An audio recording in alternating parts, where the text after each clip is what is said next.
Please be seated.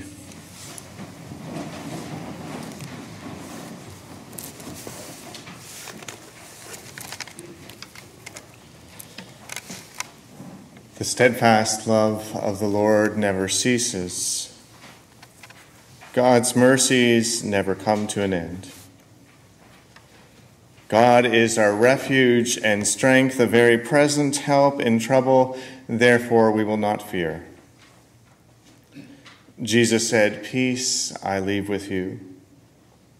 My peace I give to you. Not as the world gives do I give to you. Do not let your hearts be troubled, and do not let them be afraid." My name is Reverend Alexander Wilson. I'm from St. Stephen's Presbyterian Church, and it's been my honor to be a pastor there, and there are several of the aunties, as they're known, that are part of my congregation. So Ollie, Mary, June, and Evelyn. So I've come to know you as a pastor and as a friend.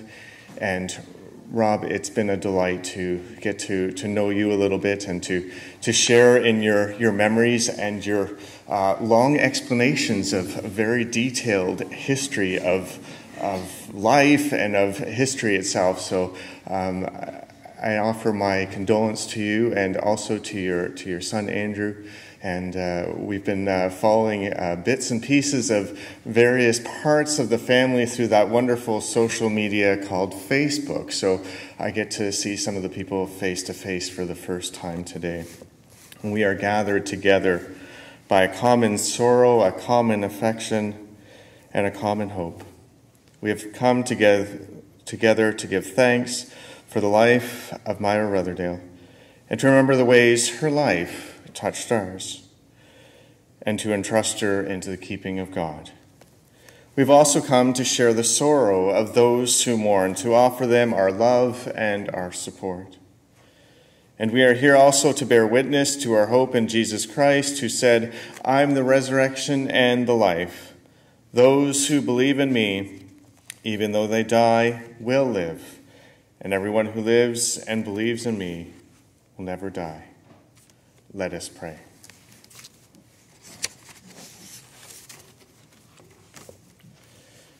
Gracious God, in whom we live and move and have our being, we open our lives to you.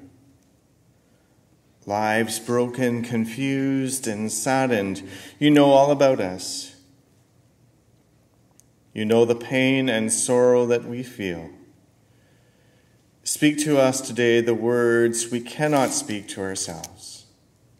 Words of courage, hope, and healing that you alone can give through your Son, Jesus Christ, in whose name we pray. Amen.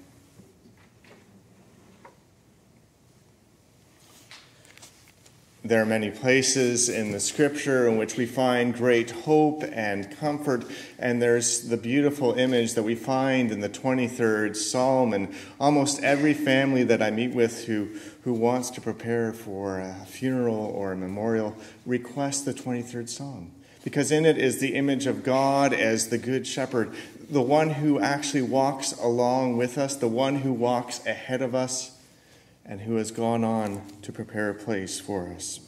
I'd like to share that with you now. The Lord is my shepherd, I shall not want. He makes me lie down in green pastures, he leads me beside still waters. He restores my soul. He leads me in right paths for his name's sake. Even though I walk through the darkest valley, I fear no evil, for you are with me. Your rod and your staff, they comfort me.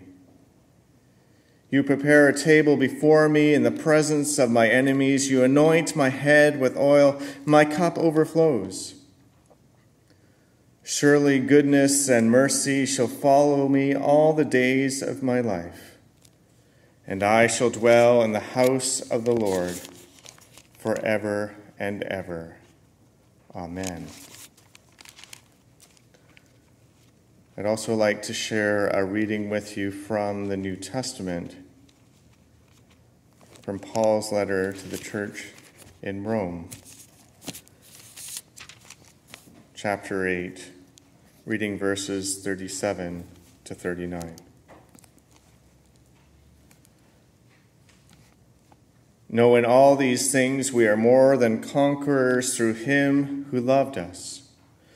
For I'm convinced that neither death, nor life, nor angels, nor rulers, nor things present, nor things to come, nor powers, nor height, nor depth, nor anything else in all creation will be able to separate us from the love of God in Christ Jesus our Lord.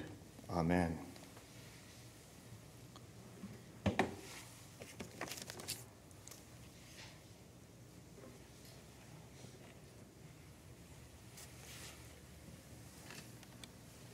It's never an easy thing to say goodbye to someone, and especially someone who is so loved, so cherished as Myra was, and still continues to be.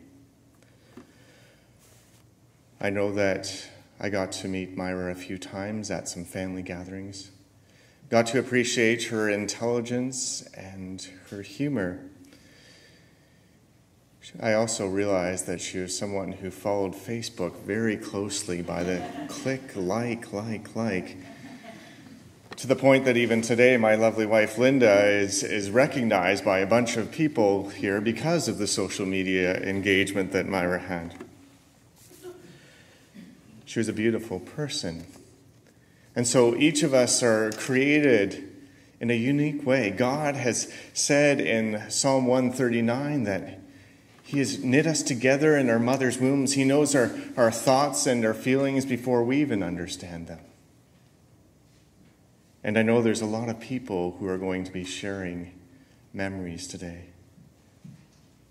Memories of love, memories of hope, memories of making an impact on the world. I know as I met with Rob and spoke with him, there's a few touchstones that I wanted to speak about. One is their deep and abiding love that they had for each other. It was described, I believed, as a fierce devotion. And I just imagine what it's like going back and forth between Sault Ste. Marie and Toronto and York, or even before that, the 10 years, the decade of doing part-time teaching in this place and that place and moving across the country from BC to Saskatchewan and all the way up north. And during those times, you had wonderful moments, I'm sure, that are flooding to you.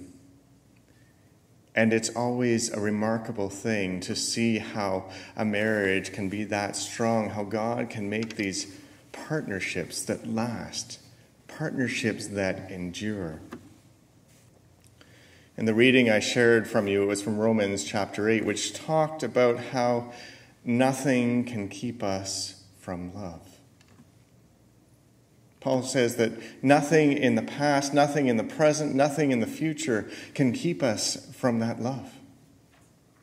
Of course, he's speaking about the love of God, the love of Jesus, but we experience love through one another. And we are blessed by our relationships, by our time together. And in many ways, we probably wish that we could stay with that person forever, that there would never be an end to it. But I'm sure that you have enough memories to carry you through decades and decades to come. God has indeed blessed us with people who love us. And God has sent Jesus into the world as a gift to us, as a reminder that each and every single person is loved. Each and every person is a special creation of God. And we come today to celebrate and to honor the life that was created, that life that we know as Myra. And I'm sure each and every one of us will be changed and transformed by those memories.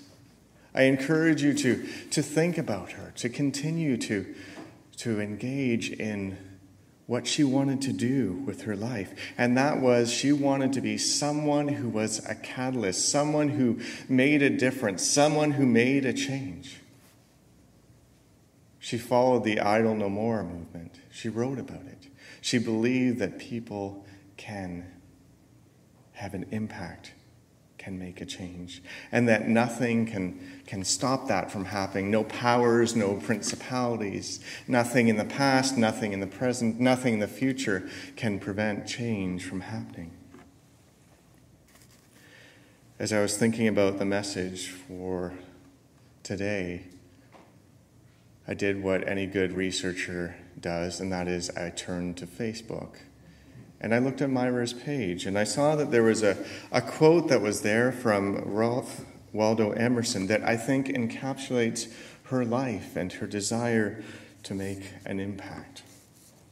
It says, "To laugh often and much, to win the respect of intelligent people and the affection of children, to earn the appreciation of honest critics and endure the betrayal of false friends, to appreciate beauty, to find the best in others, to leave the world a bit better, whether by a healthy child, a garden patch, or a redeemed social condition.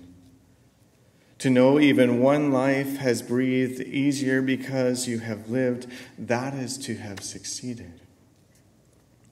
Well, I would change Emerson's quote a little bit and say that it's not just one life that has breathed easier, but instead thousands of lives that have breathed easier because of the life that Myra has lived.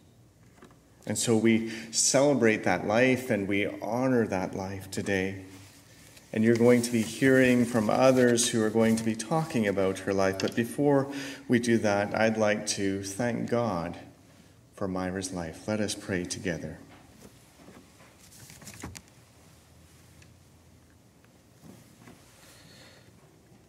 Gracious and living God, we thank you and praise you that you are the creator of all that lives and breathes, that you have blessed the earth with diversity, that you have blessed the earth with beauty. We thank you, O God, that you are always near to us. Help us to draw near to you and to know that nothing can separate us from your steadfast love. We come to you through Christ our Lord, who said, "Blessed are they that mourn, for they shall be comforted." In this and every hour, help us to know your friendship and protection. Kindle anew the hope that death is swallowed up in victory, and that because you live, we shall live also. O God, you arrange us in families and give us friends for companionship. We acknowledge our gratitude for Myra Rutherdale, and we rejoice in the love and friendship we have shared with her. We thank you for those gifts of mind, heart, and spirit which were uniquely her life. We thank you and praise you that she was someone who pursued academic with fervor, that she sought the truth, that she sought to educate, that she sought to transform the world, to make the world a better place. We thank you and praise you that she was a loving mother, a loving spouse, a lifelong partner of almost 30 years. We thank you and praise you that at St. Stephen's we had the opportunity to pray for Myra, to ask God to bless her as she took all of the treatments that she had, to lift her up and to trust her into your care. For your grace at work in her life, we give you thanks. For the good that entered the world through her, we bless you and give you praise. And now we thank you that for her sorrow and sickness are ended, death itself is past, and she has entered into new life, which you have prepared for those that love you. Grant your deep peace upon those who mourn. Walk with them in this time of sorrow until grief is overcome in thanksgiving and victory. Almighty and eternal God, you inspire us with the example of men and women who hold steadfastly to truth, looking to Jesus Christ as the author and finisher of their faith. Grant that we, sharing the faith and hope that directed them towards your kingdom, may come to dwell with them in your presence, there to serve and to enjoy you forever. We ask this through Jesus Christ, our Lord, who taught us to pray, saying together, Our Father, who art in heaven, hallowed be thy name. Thy kingdom come, thy will be done on earth as it is in heaven. Give us this day our daily bread. Forgive us our trespasses as we forgive those who trespass against us. And lead us not into temptation, but deliver us from evil. For thine is the kingdom, the power, and the glory, forever and ever. Amen. So, family and friends of our dear Myra, we're here together today to remember Myra and to celebrate her life. I'll speak for a few minutes on these themes of remembrance and celebration, and then I'll introduce in turn a number of Myra's colleagues, friends, and family members who will share their memories and thoughts of Myra with us as well. Each one of you is invited to speak after that. If your name is not on the list, don't let that hold you back if you feel that you would like to speak. And after this service, there'll be a reception upstairs. So let me begin. Myra's death leaves a void for each of us that is defined by what Myra meant in each of our individual lives as a mother, a partner, a family member, a colleague, a teacher, a student, or a friend. And by giving voice to that meaning today, we will each come to appreciate not only what Myra meant to each of us as individuals, but also what she meant to others. And by understanding what she meant to others as well as to ourselves as individuals, we'll perfect and complete our memories of Myra, allowing us to celebrate and cherish together a shared and fuller recollection of Myra and her life. My life was bound up with Myra's from the earliest days of my romance with Allison, who was fast friends with Myra from their days at St. John High. To put it another way, Myra's been part of my life for over 30 years. So let me take a few minutes and explain to you what Myra meant to me. First of all, Myra was inspiring. Myra and Rob were the first of our friends to get married, which was and remains a truly inspiring declaration of love and of trust and of loyalty and of perpetual optimism that in retrospect seems to me to define Myra's philosophy and practice of life. And Allison and I duly married 2 years later, inspired by their example. As a mother, her loving, caring, kind, and supportive motherhood, and her raw determination to be there always for Andrew, which was especially fierce after her diagnosis, inspires every one of us who is a parent. She fought hard for more than 5 years to have more time to be Andrew's mother. As a thinker and a writer and a feminist, she challenged me, and she opened my eyes, and she made me see the whole world, not just that part of the world that she wrote and studied about, from new and not always entirely comfortable perspectives. And without a doubt, she helped to inspire our daughter Emily, who arrived from Nairobi last night to be here today, to set out on her path to protect girls and women through human rights and humanitarian law. So yes, Myra was inspiring, really inspiring, in the way that she approached every aspect of her life. But above all, to me, Myra was one of those rare individuals who are the best of friends to their friends.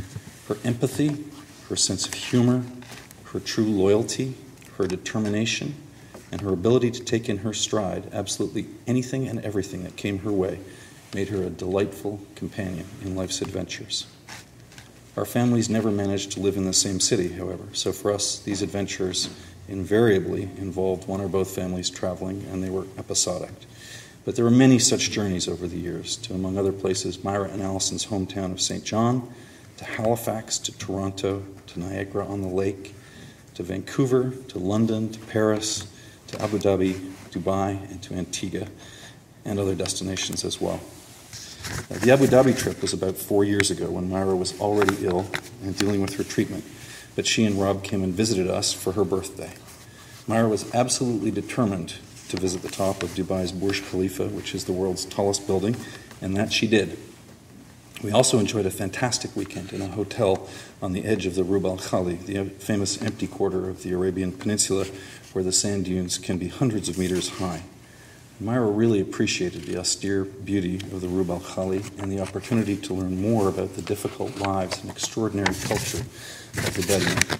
But the high point for her may have been the camel ride. I think you've seen the pictures, not least because in a major departure from Bedouin tradition, these beasts were fragrant in the right way because the hotel shampooed them every 2 days. So way back around 2003, Myra, Rob, and Andrew came to see us in England, and we ended up deciding to drive to Paris for an impromptu visit. And Myra wanted some girl time en route, so Myra and our daughters Emily and Sarah got into Allison's SUV, and Rob, Andrew, and our son Alec piled into my small and, if truth be told, rather uncomfortable car, and it was a bit of a squeeze. So once we hit the road, Rob made more than one attempt to restore the gender balance by getting into Allison's rather more comfortable car after a rest or a refueling stop. Myra would have none of it. Rob, she said, get back in Doug's car. I suspect we can each remember similar instances of Myra's firm guidance when needed. So not surprisingly, when Myra and Patty and Debbie and Allison were making a journey together, Rob and I were, for one reason or another, not always invited along. And if we're honest, we weren't ever invited along. So for both Rob and for me, these memories of the women-only adventures are vicarious, but that does not diminish the brightness of those memories. So all four of them went to Antigua on one such trip about a dozen years ago. On arrival, it turned out they'd been allocated a single room with just one oversized bed for the four of them on the 11th floor of the hotel that they were in. This was not acceptable. So Myra and the others marched on and occupied the lobby for about 5 hours, through shift changes and through innumerable rounds of tropical rum cocktails, until the power of collective action eventually prevailed and the four friends duly took possession of a smart beachfront villa. It's a good holiday. 3 or 4 years later, friends of ours in England, Dana and Mark, were getting married, and what the English call a hen party was organized to take place a short train journey away in Paris. It so happened that Myra was in England at the same time. I think it was to deliver a paper at a conference. So Dana very kindly invited Myra along on the hen party too. The bride-to-be was resplendent on the Eurostar train ride to Paris in her pink tiara, her pink feather boa, and her pink dress, and they got through quite a lot of pink champagne as well. So Myra, who out of the goodness of her heart, and probably after some personal struggle, was also wearing pink, was embraced as a new friend by the whole group. And the cocktails at the Georges V Hotel were splendid, as were the waiters, and the hen party was a total success. On the train journey home on the next day, however, Dana received an unexpected and tragic phone call and burst into tears. Myra overheard that Molly wasn't going to make it. Our very empathetic Myra was visibly stricken at overhearing this news. Fearing that the worst had happened to someone in her new friend's family, Myra sought to comfort Dana, but Dana was inconsolable. It was a few minutes before Allison could lean over and whisper to Myra, sotto voce, that Molly was a guinea pig.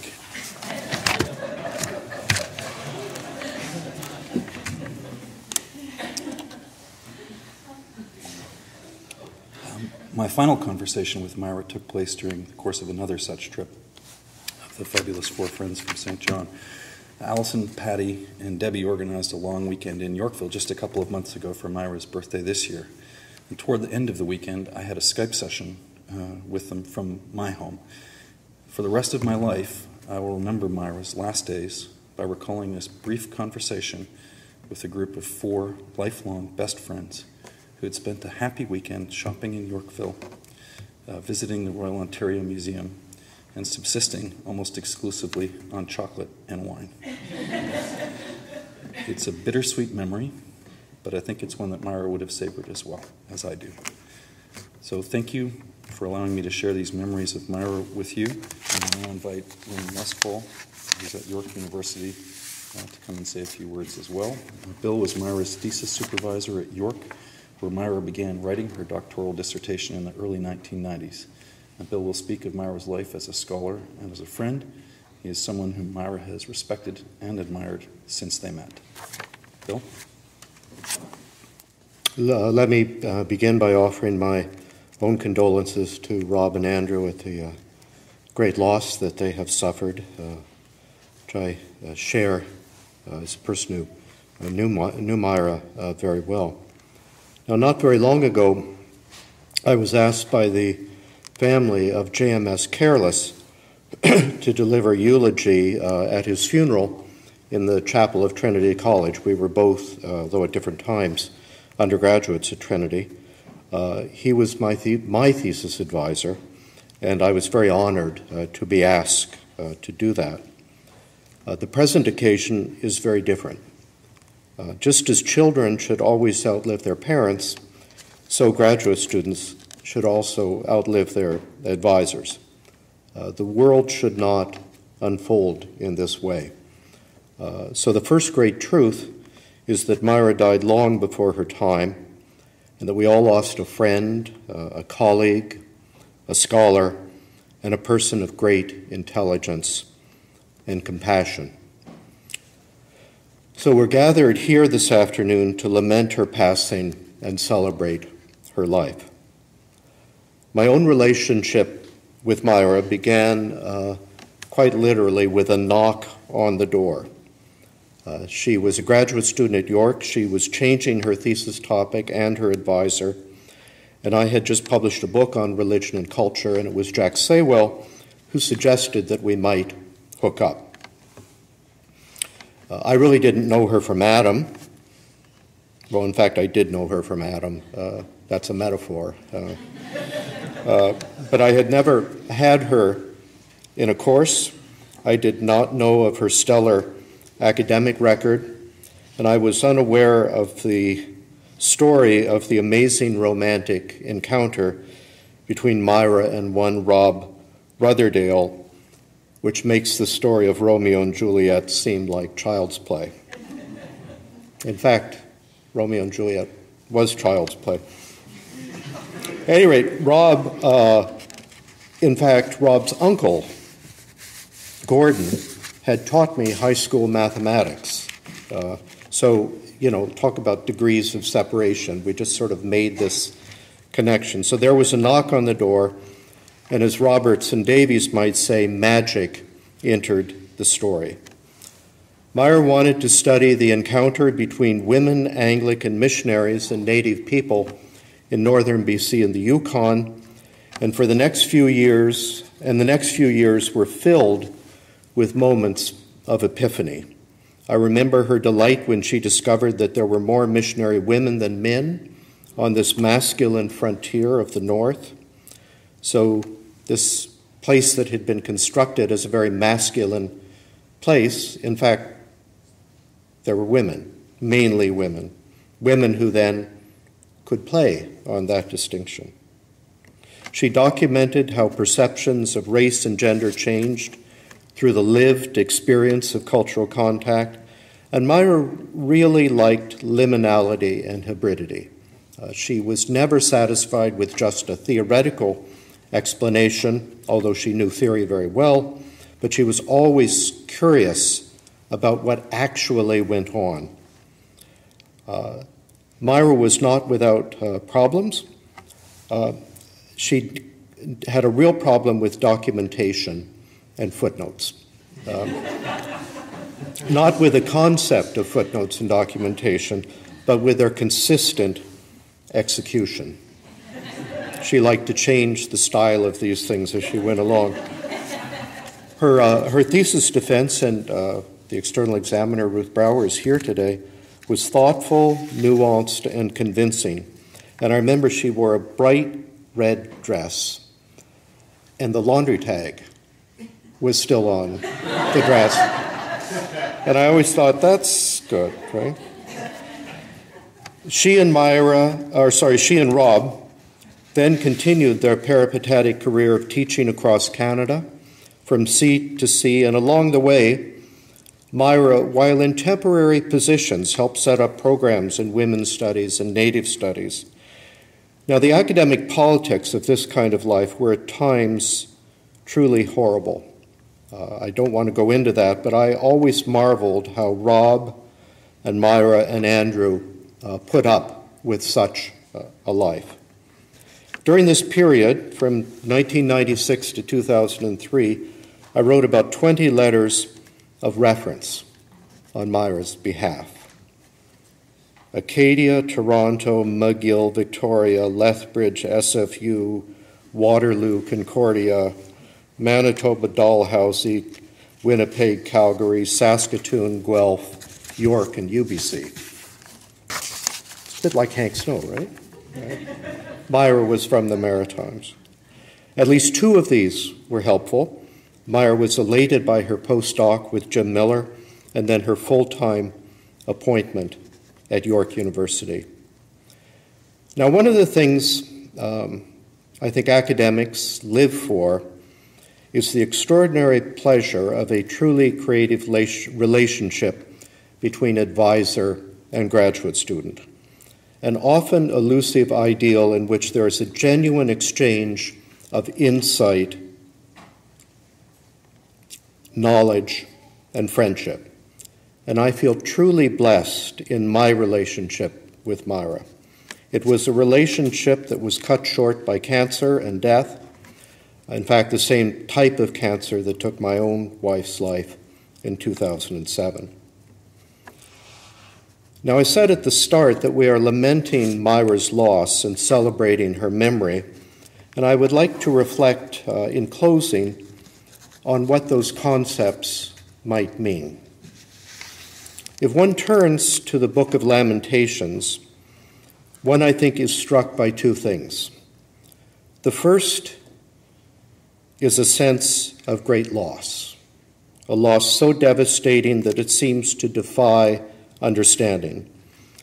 In this case, it is the destruction of the temple at Jerusalem, and of course, in pre-rabbinic Judaism, sacrifice at the temple was absolutely central to the Jewish faith. In the Epic of Gilgamesh, it is the death of the friend and lover. The second thing in the Book of Lamentation is the need to translate that loss into something that can be understood. And here the chapters talk about judgment, punishment, reconciliation, restoration, and hope. Now, these two themes are also drawn together in another interesting way. There are only 5 chapters in the Book of Lamentations. I'm sure you all knew that. And they were all written as poems, acrostics of 22 verses, with each verse beginning with a letter from the Hebrew alphabet.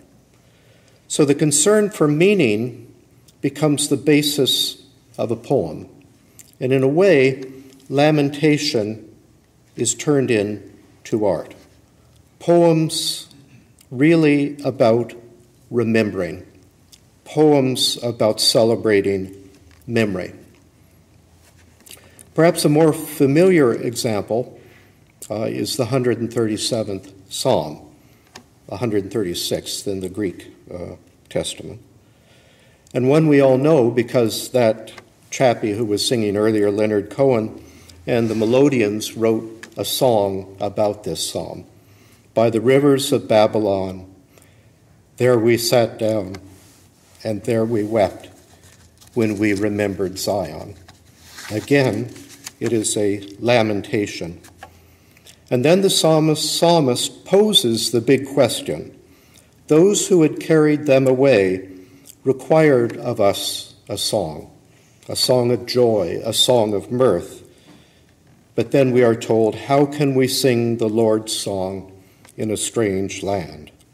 In such a state of mourning, how can we speak? How can we act? How can we sing? and it appears that they have not sung. They hung their harps on the willow trees.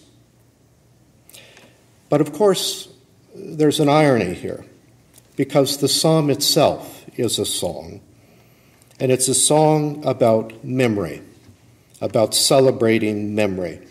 And it says, "My chief joy will be in my remembering." It does not replace the lament or sorrow or loss, but it translates it into something else. In the same way, I will celebrate Myra as I remember a loving, heroic, deeply caring friend and colleague. Thank you very much. I'd like to invite Jim Miller to come up. Jim is at the University of Saskatchewan, and he was Myra's postdoctoral supervisor there. She completed a fellowship there in 2004 and 2005. Like Bill, Jim has stayed in close touch with Myra ever since. Good afternoon. Myra had two academic families in addition to her real family, the one that mattered most to her. And I do want to take the opportunity to speak directly to the family, express my sympathy and regret. And we all know that we share wonderful memories of Myra. That's something else we have in common. Her second academic family was and is the Department of History at the University of Saskatchewan, where Myra was a postdoctoral fellow in 2003-04. Her appointment was supposed to be for a second year, renewable for a second year, but she left Saskatoon after one to rejoin her principal academic family at York. While she was at the University of Saskatchewan, she became very much part of the departmental family there for reasons that will be familiar to everyone in this room. During her postdoctoral year, she threw herself into the professional and social life of the department enthusiastically. For example, she attended the regular sessions of the departmental research seminar and presented a paper at one of its meetings. She showed as much interest in the socializing that occurred after the seminar as the intellectual matter provided during it. She became fast friends with many in the department. She served as big sister and advisor to that year's other postdoctoral fellow, Whitney Lackenbauer. The two were inseparable that year, and I learned to expect some provocative proposal when they hove into view in my office doorway. Myra also became a fast friend of my late wife, Mary, and of a colleague, Bill Wazer, and his wife, Marley. And indeed, with all the faculty and staff of the department, Myra became friends, and she was always ready to lend a helping hand to them in a variety of causes. During that postdoctoral year, Myra brought her real family and her temporary Saskatoon family together briefly. Besides keeping WestJet profitable by flying back and forth between Saskatoon and Sault Ste. Marie, Myra brought Andrew out for a visit in the late winter, early 2004. I don't think we gave Andrew a very good introduction to the social life of university faculty, though, for he was present at a raucous St. Patrick's Day party at our house. Although Myra tried to consign him to the rec room in the basement, Andrew would appear upstairs from time to time, sometimes plying guests with scotch until his mother sternly told him to stop. Late in the summer of 2004, after Myra had returned professionally to York, she and Rob came back to Saskatoon for a short visit. The Wazers took them on a family junket to Grasslands National Park in the far south of the province. The drive between Saskatoon and Grasslands is about 6 hours. I remember that Myra and Rob were a bit shell-shocked by the long hike that Bill had led in the park, but they bore up with the exhaustion good-humoredly after they'd completed the trek and then drove back to join us and stay with us in Saskatoon. Myra will note the date of this celebration with approval. June 21st is National Aboriginal Day, the point in the calendar when Canadians mark the place and importance of Indigenous people in our nation. Aboriginal studies, which had emerged as Myra's principal teaching and research interest by 2004, was something to which she was committed with a passion that went far beyond professional interest. Prior to her postdoctoral year, she had published, as mentioned, a highly acclaimed book on Indigenous women and missionaries, the revision of the dissertation she did with Bill, titled Women in the White Man's God, Gender and Race in the Canadian Mission Field. During her year in Saskatoon, she was well launched on a new study, an analysis of the interactions between the Inuit in the far north and both government and bureaucrats and missionaries over health and domestic behavior. She applied for and won a scarce standard research grant from the Social Sciences and Humanities Research Council of Canada, or SSHRC, with which to support that project. Her application, in fact, was so strong that SSHRC chose her as a nominee for one of the Council's prestigious annual prizes. Rob and Myra usually refer to that research project as the Clean Igloo, reflecting the centrality of practices of and instruction in domestic hygiene and the preaching that Southern health professionals directed at the Inuit. Myra was still working on that important project when she succumbed. As well as the longer works such as Women in the White Man's God and Clean Igloo, Myra also worked hard and effectively on edited collections and a number of important articles and book chapters. She co-edited Contact Zones, Aboriginal and Settler Women in Canada's Colonial Past with Katie Pickles of New Zealand. And she sole edited a collection titled Caregiving on the Periphery, Historical Perspectives on Nursing and Midwifery in Canada. Both these collections have been influential and have found their way into many courses in women's, nursing, healthcare, and Native newcomer history. Similarly, Myra made a substantial contribution by providing chapters for books edited by others. The works in which she had essays include Telling Tales, Essays in Western Women's History, Canadian Missionaries, Indigenous Peoples, Representing Religion at Home and Abroad, Place and Practice in Canadian Nursing History, and Missionaries, Indigenous Peoples, and Cultural Exchange. That list reveals the breadth of Myra's interests and expertise. She was conversant with Native newcomer history, the history of missionary efforts throughout Canada, women's history, and the history of Canadian healthcare. To all these topics and fields, Myra brought an impressive depth of knowledge of the theoretical works that were relevant to them, as well as a prodigious research effort in original documents and works by others on the topics in which she was interested. Below the surface of publication lay another skill that Myra possessed that made her an important Canadian historian and a wonderful colleague and academic friend. She expended a lot of energy putting together panels for presentations on particular themes at academic conferences. I was a beneficiary of her efforts in this regard on a couple of occasions. For example, she conscripted, and the verb is used advisedly, she conscripted me to prepare a joint paper on the Indian Pavilion at Expo 67 for a meeting of the Canadian Historical Association, and we worked together to revise it for publication in the Association's journal.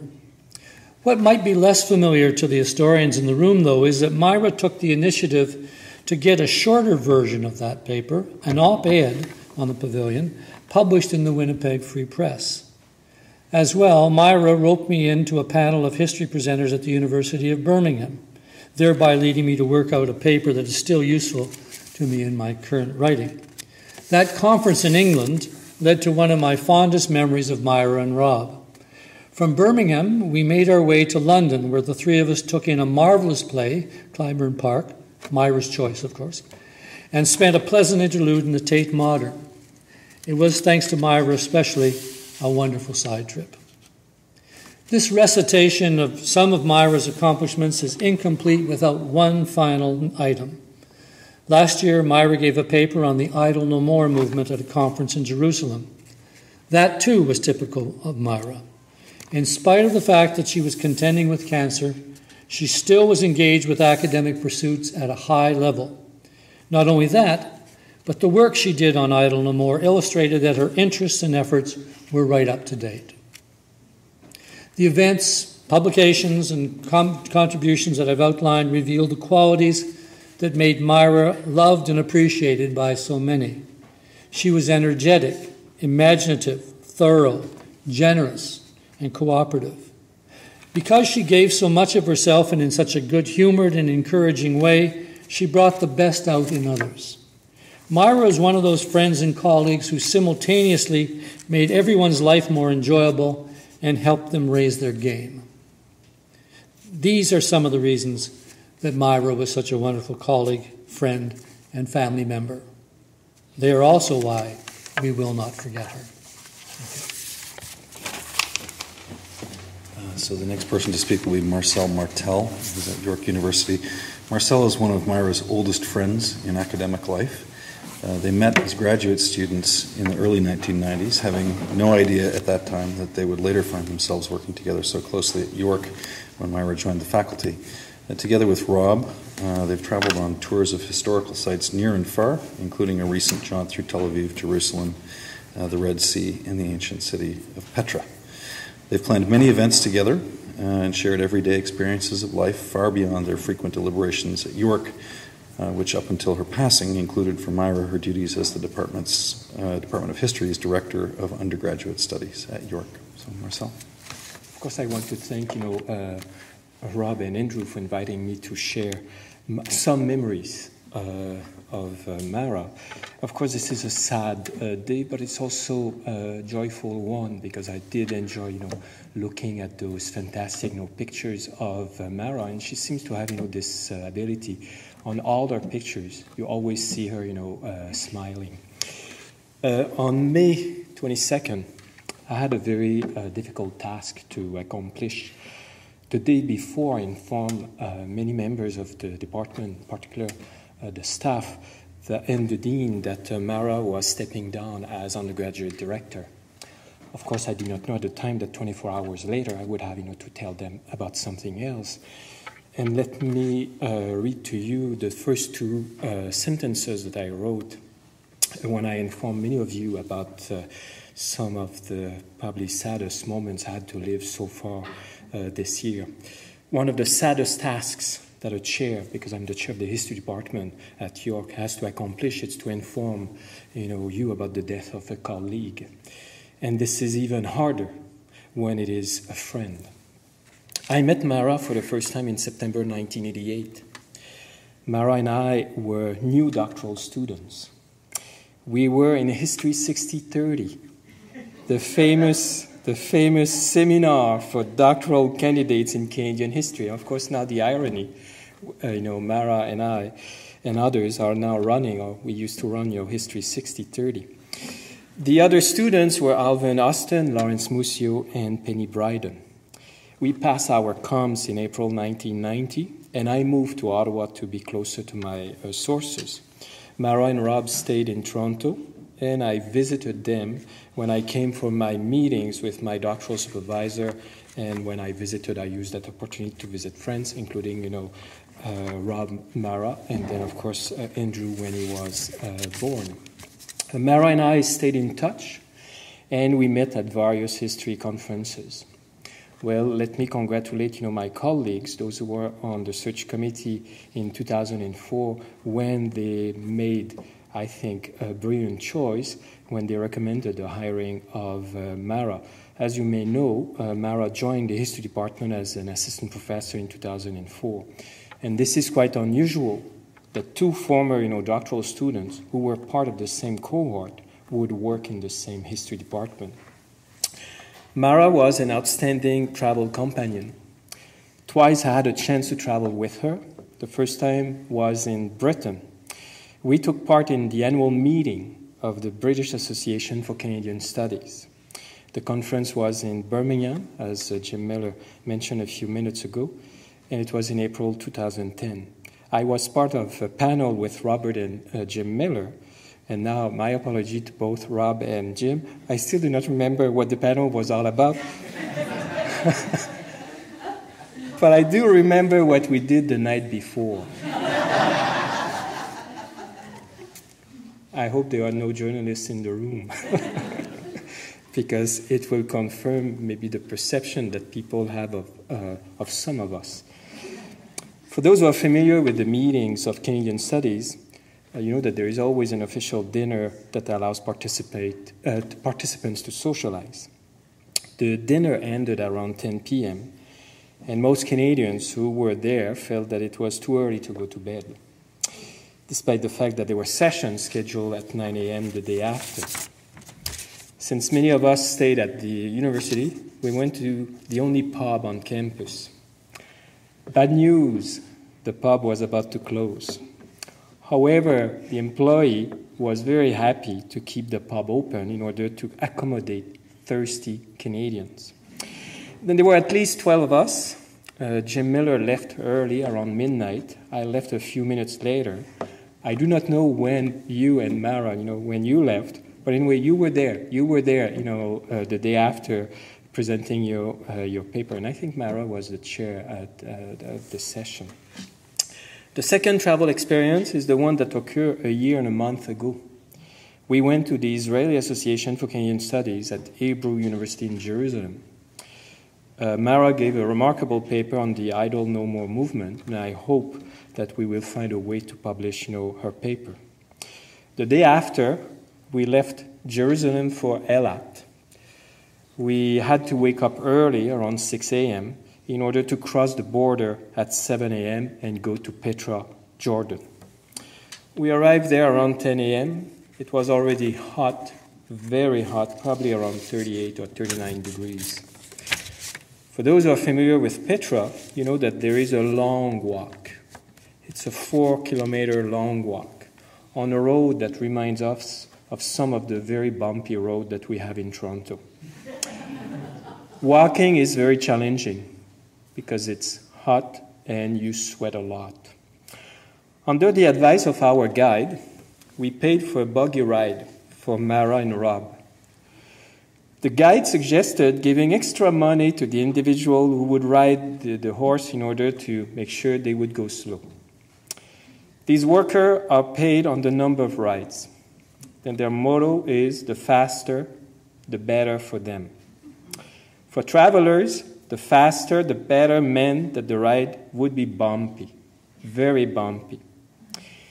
We still do not know if the individual who was riding the buggy thought that we paid extra because we wanted him to go faster, or that the explanation was lost in translation. But we found out that the ride was not as slow as it was supposed to be. Now, of course, at first we were reassured. Randy and I, we were reassured because he seems, to listen to what we told him. But as soon as, he hit the corner, we lost you. We did not know what happened. And of course, they did not know that the rider was supposed to go slow. Hopefully, Myra and Rob did not lose their hats. Rob had just bought a nice one at the entrance. Was it a bumpy ride? Sure it was, but no complaints from Myra. She thought that it was part of the adventure. On the way back, we managed to slow down their ride, at least twice, in order to take some pictures. The last memory that I want to share with you, it's a meeting, because as it was mentioned to you, Myra agreed, a year ago to become undergraduate program director. And every year there is a meeting, with the dean, the chair, the undergraduate director, to talk about, various issues, and one of them was faculty complement or new hiring. Prior to the meeting, Myra informed me that she would have to stand up from time to time because of her legs. And she asked me if I thought the dean would be annoyed. My reply was simple: please do it as often as you want. Then if the dean offers us only one new hiring, stand up. If he offers 2, stand up again. Wait until he offers us 10, and then you can sit down.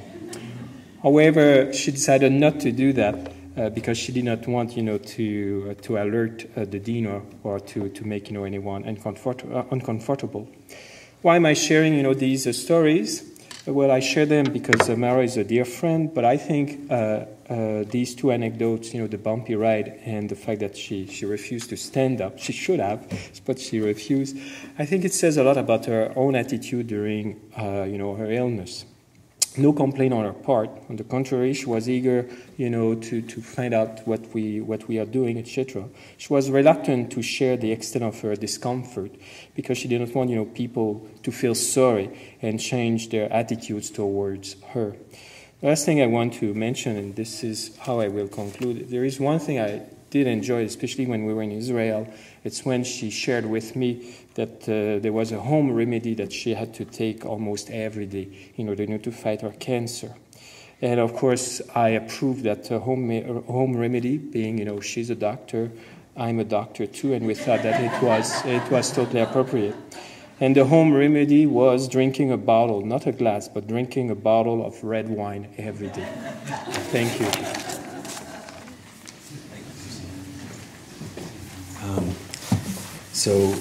I'd now like to ask Allison Lake in the program Peel, since she married me 28 years ago, to come up and say a few words. Allison's one of Myra's closest friends and has been since they started high school together in St. John. Sister in life with very deep bonds and constant love, stretching all the way back into the 1970s. I'm bringing my daughter here with me for moral support because actually I'm not sure I can read. I've written it because I don't know if I can say it all. Sorry, everybody. I don't want to do this. Anyway, okay. Actually, okay. Sorry.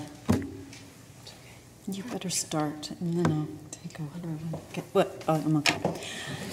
Sorry.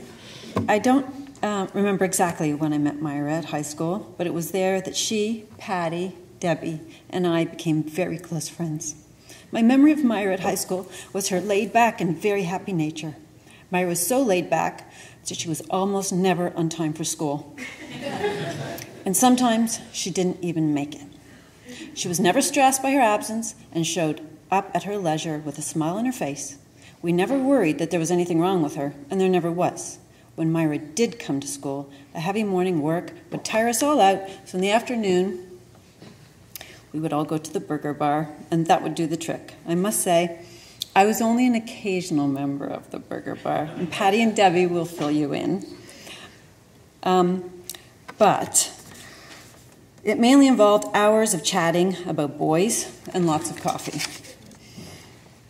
Many lunch hours were spent shopping. Though fashion was our main focus, Debbie was really interested in household goods for a future home, and Myra looked in every travel agent we passed and talked about politics. We pretended to listen. Many evenings were spent sitting in Patty's bedroom or in my mother's car chatting. The main topic of conversation was, of course, boys. We also spent hours dreaming of our lives to come and where we would end up. Myra and I used to call it our planned escape. We didn't know where we were going, but we knew it would be elsewhere. Myra was so involved in politics that she had us all running around during elections. We loved her passion. It was infectious. I think we all thought Myra would be a politician, but she decided to study tourism.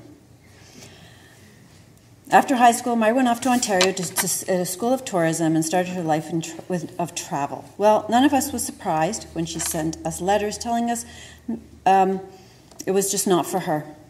It was at that time that she met a very exciting and hot boy named Rob. She wrote us many letters describing him and how she'd fallen for him. Of course, we couldn't wait to meet him.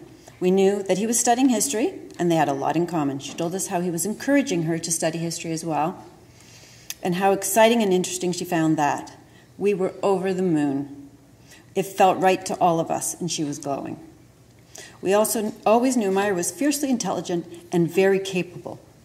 But like everything, she did it in her own time and in her own way, the right way. Myra fell head over heels for Rob, and before we knew it, she was deep into her history and getting married. Their wedding was wonderful, and Myra was a glowing bride. I don't think I've ever seen her happier. That is, until Andrew was born. Myra did travel. She traveled with her work, her family, and the girls. She loved learning about communities around the world. She loved the sights, but it was the people that fascinated her. She wanted to know all about them, what made them tick, and how their lives were similar or different to that from a Canadian. For our 40th birthday, we went off to Antigua, which we've already discussed, but Myra loved the beach, but it was when we jumped off and on the local buses and joined in with the community that she really came to life and was so excited. Visiting local churches and learning their history and customs was a treat to her. We then went back to the resort. We had a few bottles of wine, and we went skinny dipping. Another of my favorite trips with Myra was to Paris, which Doug's already mentioned. We had no idea that it was the big night for France in the World Cup. No idea at all. After having a wonderful dinner in a restaurant, we actually wondered why there was a big screen and how rude that was in our restaurant. But afterwards, it was on the Champs-Élysées. We were surprised to find the whole city celebrating on the streets. People were running all over the place with fireworks. They were swimming in the fountains. We ran down the middle of the Champs-Élysées in our bare feet at midnight, laughing all the way. Myra loved it. She loved being in the middle of a city that was full of life. That was Myra. Maybe one of my favorite times with Myra also, there are lots of them, was when we attended a conference in Boston many years ago. She presented a paper on the missionaries on the west coast of Canada and the impact of the medical treatment they provided. I think we all know her opinion on all of that. It was the first time I saw Myra in her academic world. I was so proud of her. Myra not only delivered a wonderful, interesting, and informative paper, but it was accessible and thought-provoking, and always with a wonderful sense of humor. Myra's delivery of her paper was honest and straightforward. She didn't posture or confuse. Her response to other papers was equally respectful. She praised them and made only positive comments. That was the Myra we love. She was fiercely intelligent, but honest, humble, kind, and thoughtful, fiercely loyal, and all that with a wicked sense of humor. Myra wasn't just a good friend to me, but also to my family. She was always interested in remembering birthdays, and she remembered birthdays and special events. She always had their best interests at heart. I may not have spoken with Myra every week on email, but rarely went beyond 2 weeks. We shared good times and bad times. She was always there with words of celebration or comfort. Myra had a very special gift of making me feel good about myself and confident about my decisions. When things sometimes felt like they were too much, Myra made it better. She provided me with such support and empathy over more than 30 years of friendship. I just hope I was able to give her a fraction of what she gave to me. My only regret in our friendship is that I never told her how much strength she gave to me. Her courage and strength over the past 5 years was remarkable. As difficult as her treatments were, she never complained. I knew it was tough, and I worried about her every night when I went to bed and wondered how she was every morning. It was when I climbed Kilimanjaro that I felt her strength the most. As difficult as some days were, especially the final ascent, I thought of Myra and her brave struggle and remembered that what I was doing was nothing at all. Not brave, not difficult, and nothing to be proud of compared to Myra's battle. I hope she knows that. Anyway, thank you. So the next person to speak is Deanna Reeder from Simon Fraser University. Deanna, with her husband Eric Davis and their eldest Sam, Eli and Misha were not yet born, first met the Rutherdales in the early 1990s when Myra and Rob taught in St. John's, Newfoundland for a year. Myra and Deanna were inseparable ever since, balancing growing families with busy academic lives. Myra, with Rob, for example, looked after Sam one night when Deanna was in hospital and Eli was born. And Eli is one of Andrew's best friends today. Deanna? Thank you. In fact, I have photos of Myra and Rob holding not just Eli as a newborn, really maybe 3 weeks after we first met them, because Rob and Myra and Eric and I arrived, us with Sam and then with Andrew, to St. John's, Newfoundland, and I was what felt like 9.5 months pregnant. And immediately, when at the point in a friendship when you might say, oh, let's go for coffee, I think I turned to Myra and said, do you think Rob and you could pick up Sam when I go into labor? And that their generous and friendly, enthusiastic support what marked our friendship and for the past 22 years. In fact, I think about all the events in Myra's life that I was really thrilled to be part of. Certainly, our lives crisscrossed Canada, starting in St. John's, Newfoundland, but then also when we moved to Abbotsford, where Eric got a job, Myra and Rob headed as sessionals to Prince George, And there she was finishing her dissertation, certainly embarking on her first couple of years of teaching, and all the tremendous challenges that was part of. But also working on her book. I was very happy to co-host a first party, a book launch party with Mona Gleason, so we could celebrate women and the white man's God, as well as the conversations she had about the other anthology and other articles that she was working at, all the while in a tremendous curiosity about what was going to happen next, because, as some of you have alluded to, the difficulties in getting work in the field, and the sort of the complexities and the questionings about exactly where their lives were going to land on, until, of course, there was the very exciting postdoc in Saskatoon, and then eventually the position at York.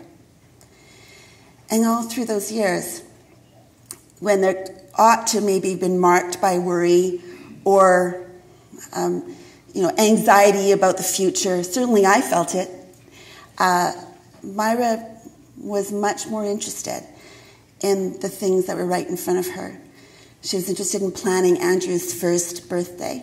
In fact, Eli and Andrew's birthdays were fairly close together, and so there would be these succession of birthdays, be it in St. John's or be it in Vancouver. They would be the Prince George was marked by a thrill of being reunited with Holly and having Andrew be able to play with Colleen and live. I remember even the simple acts of going to a new place and painting a wall, usually a very vibrant color, and then not hanging posters, tape, but hanging beautifully framed pictures that marked every home that I was ever in, wherever they lived. And, certainly Abbotsford was the first time I remember where she sort of pulled together a group of women for a book club. I think an action that she carried on wherever she went. And if they weren't book clubs, they were going to the movies together. Certainly we went to foreign films with our babies in tow in St. John's, and then again leaving the kids at home with their fathers in Vancouver. All through that, the very strong commitment to her intellectual life, to her career, to all of which combined to her sort of political analysis and commitment to social justice. There was such a thrill to, grab Whitney or Carolyn, and at whatever conference it was, and get up to date and yak. I remember once in Saskatoon, we shared a hotel room, so we were each in our double beds, talking away, and it got to be so late, and we still had so much to say that I was pinching myself to keep myself awake because I didn't want it to stop. And certainly even the thrill of being hired at York, especially that sense of returning home. Only both of us, having boys about the same age, coming to that point in your life, and some of you might recognize this, when your teenagers might struggle a little. And Myra called to say that she thought she was going to contact and see if she could get a little unpaid leave of absence, just so that Andrew could make it through grade 10 and 11 with her constant presence. And she was happy to do this, but certainly was thrilled by the generosity and the insight of her chair at the time, who knew that this was such an important part of her life, this dedication, incredible dedication to her family. Even as, she always had a book in her hand. She was always reading, not just for research, but also for pleasure, unlike many of us academics. She had an absolute lust for all the things that involved, and certainly Rob and Andrew were the absolute center of that. And of course, her last final years while she was dealing with illness, she really preferred to think of them as a series of trips. There were certainly these horrible experiences that she went through, but she also planned to the trip to France, looked forward to Abu Dhabi, looked forward to meeting up with the girlfriends from high school, and talked about them, and not just them, but how their lives were going, how their children were flourishing. And so even though I never met Emily, for example, before, or Colleen, only met when she was a little girl, you always got a sense that she was very connected in every stage of her life to all the life that was going around her.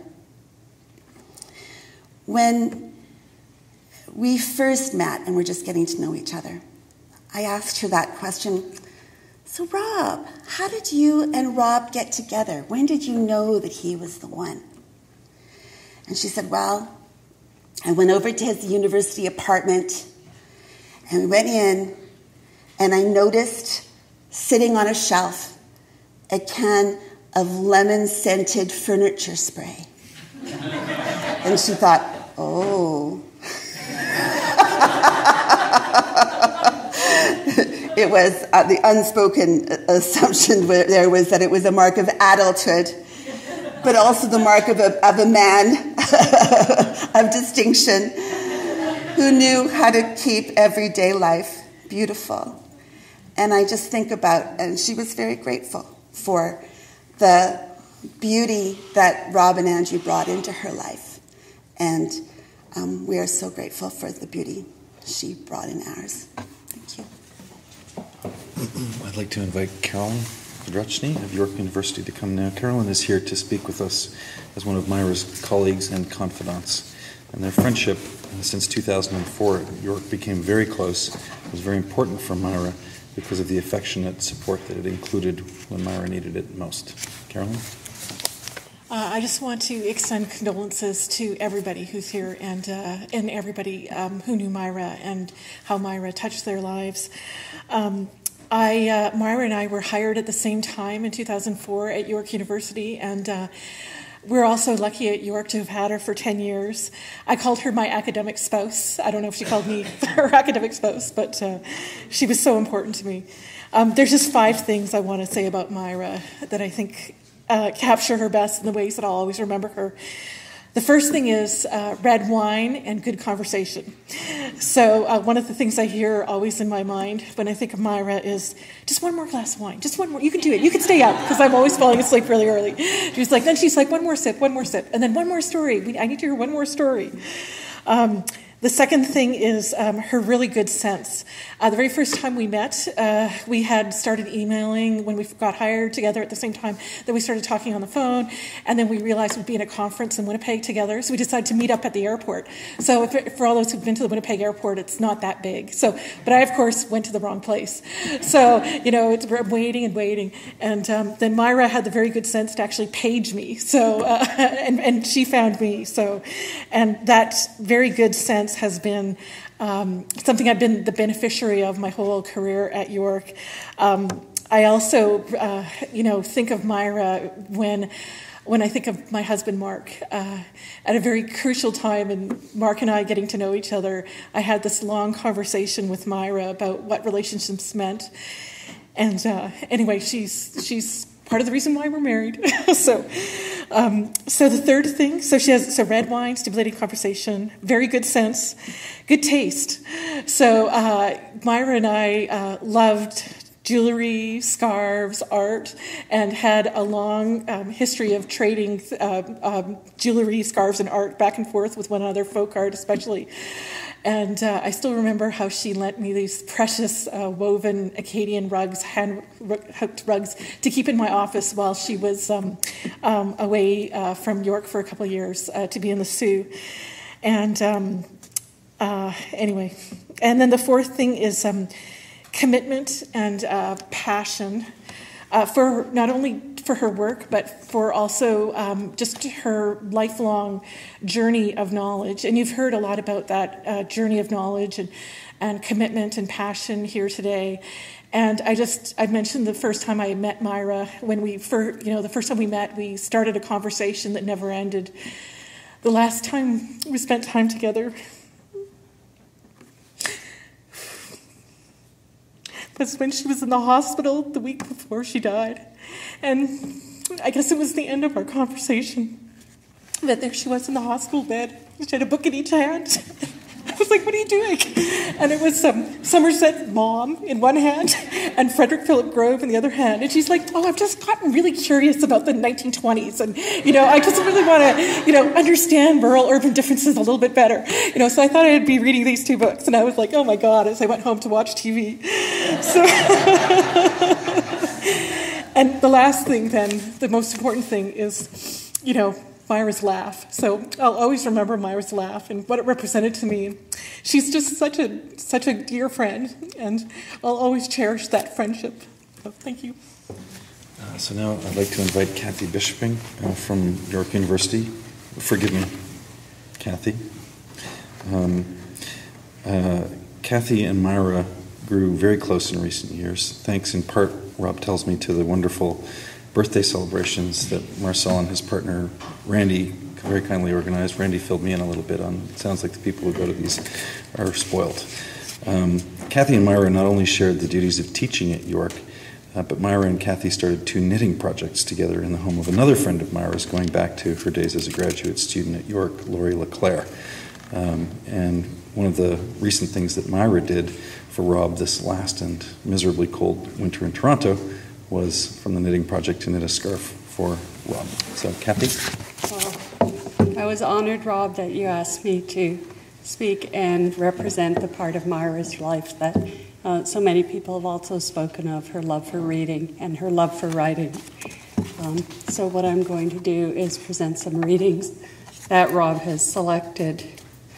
Myra read widely, starting a women's book club for her friends at Algoma University, and they sent such beautiful flowers, brought women in Sault Ste. Marie together to create a social and reading connection that became an institution of note over the years.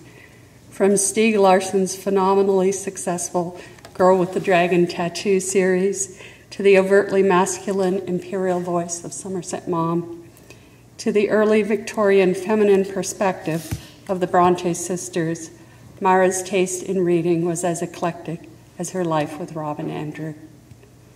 Willa Cather was one of Myra's favorite writers, and her most famous book, My Antonia, is one that Myra loved. As this book begins, our protagonist, Jim, a recently orphaned schoolboy, is boarding a wagon train that will take him from the railway station to Nebraska, where lies his grandparents' farm. Jim's story comes full circle at the book's conclusion when he recalls how he and Antonia, a young girl from a neighboring family, first met as children, bedded in the straw. Now a Harvard man searching for his roots, Jim feels a yearning to reach back to that time. Quote, "This was the road over which Antonia and I came on the night when we got off the train at Black Hawk, and were bedded down in the straw, wandering children, being taken we knew not whither. I had only to close my eyes to hear the rumbling of the wagons in the dark, and to be again overcome by that obliterating strangeness. The feelings of that night were so near that I could reach out and touch them with my hand." These next excerpts come from Myra's own work. I have it here. It's Caregiving on the Periphery, an edited book in which she has a chapter. And her chapter is a study of Amy Wilson, a nurse in Canada's north, and one of the many northern healthcare nurses Myra pursued through the primary sources. Wilson had been born in southern Alberta in 1905 and had a fulfilling career that took her to many parts of Alberta and British Columbia's provincial north. Myra liked a traveler. As Myra wrote of Nurse Wilson's start in cap and gown in the 30s, quote, "After taking her Florence Nightingale pledge, Wilson realized, as she put it, I was a full-fledged nurse, and it was the middle of a full-fledged depression. However, she was not daunted and took up her first hospital posting in a mining community. After this, she was hired by the Department of Public Health as a district nurse and was posted first to the Peace River country and then to Lesser Slave Lake in northern Alberta. At the conclusion of this piece, Myra wrote, quote, "The most striking and significant aspects of Wilson's autobiography are her open-minded attitude toward Indigenous medicine and her willingness to sacrifice what many saw as Southern comfort for both her professional objectives as well as her desire to live and travel in the North." Many of the nurses whom Myra studied, as she helpfully classified them in another article, were either caregivers or cleansers, or a final category, that of adventurers. Throughout her years before and since meeting Rob and helping to raise a curious and resilient young man, Andrew, Myra Rutherdale's very active life, in its words and in its deeds, clearly fell into that final category. The spirit of adventure always drove her forward. I'd like to invite Catherine McPherson, also a colleague of from York University, to come.